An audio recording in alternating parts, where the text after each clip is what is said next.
Alrighty then, good afternoon all you fantastic people, Dragon here, coming at you with a quick little update on the channel vote. Now, with the landslide, it seems, both Aurora 4X and Mountain Blade pretty much did win that. So I am going to be, as you can see, going with Prophecy of Pendor. Partially because it just, it still stays very warband in its theme and its troops and such, but adds a lot of additional content and such without being kind of, ridiculous. Because some people have suggested, I think, was it Parancino or something like that? But that seems to be like throwing all kinds of ogres and giant beasts and all kinds of stuff. But even I took a look at the screenshots for that, and it didn't really seem all that interesting, honestly, from what I saw of it. But that's just from what I saw of it. So this one adds its own little bit of, map, I should say.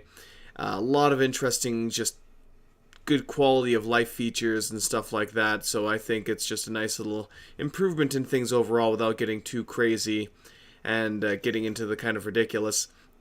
Now, obviously we're going to have to pick some starting factions here.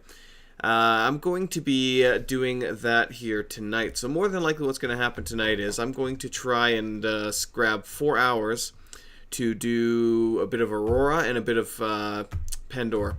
So we're going to get that done tonight so we have at least something to start off with, and then see how I can slot things in the coming weeks here, depending on work and yada yada yada blah blah blah. Now, right now we have 6 different factions to choose from as to what we're going to be starting here, and that's what the vote for this video is going to be all about. So we have the Deshar, which are the light infantry, mostly bows. We get the bow horsemen, very light bow horsemen. So they're very good at harassing large troops with their bowmen. Of course, if they go up against a group of heavily shielded units, that tends to suck more than a little. But as long as I can control them somewhat, more so with controls than that, then I might be able to get them to, maneuver around and make good use of their strafing and such, and hopefully take down quite a few units just as is. After the Deshar, they're the guys that are in the the sand dunes and such. After that we have the Empire, which has a very balanced infantry, as well as strong crossbowmen, which makes them fairly good for sieges and such like that. After them we have Fjordsvein, which have the strongest infantry, but no cavalry, which is a bit of a weakness in there, or for them I should say, as cavalry do get quite useful. Like, there are times where I will roam the maps just purely with cavalry, so I can just kind of descend down upon people. After them we have the Kingdom of Pendor, which has it's the most balanced and has a relatively diverse troop tree. So that's pretty good for them. I think they're generally the easiest faction to go with to start with, but that all depends really on things. After them we have Ravenstern, which is very tanky infantry and some strong archers. And finally we have Sarlian, which is the kind of strongest cavalry and knight order guys. Now the cavalry for them is actually more, I would say, almost end game, not end game, but still it's the high end of their tier. And there's only the one cavalry, the Solarian cavalry, but it is very, very powerful cavalry. So that's the best thing for them. And their knight orders have some of the toughest cavalry as well for knights, so that's pretty nice for them.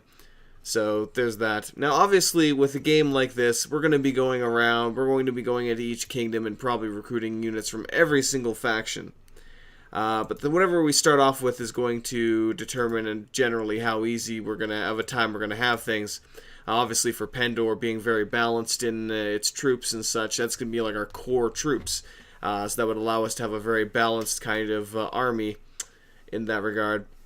Likewise, if we went for Fjordsvein, we'd have some of the strongest infantry and such, which would allow us to have a really decent time when it comes to sieges. Everything else might be a bit difficult, but sieges would be very, very nice with them. And so on and so forth. Empire as well would be very nice in that they also have a pretty strong infantry as well as, I believe, the strongest crossbows. So they could do some pretty hefty damage with a good group of crossbowmen. But those are the 6 factions. So I'll get this vote up here pronto, and you can check yourselves up for that, and we shall see how things go.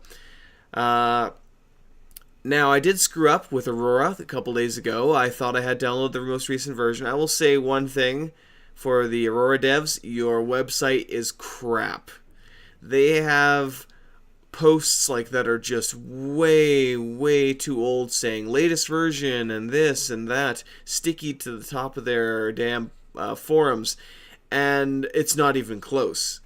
One of my compatriots, I should say, had to go through Reddit to find the correct link to the actual right version of it, which has the wrapper, the background music, and everything else there, so that kind of sucked. So we spent 2 hours screwing around trying to figure out why the hell things were so different and what the hell was going on, only to realize that I actually had downloaded an older version by mistake. Sigh.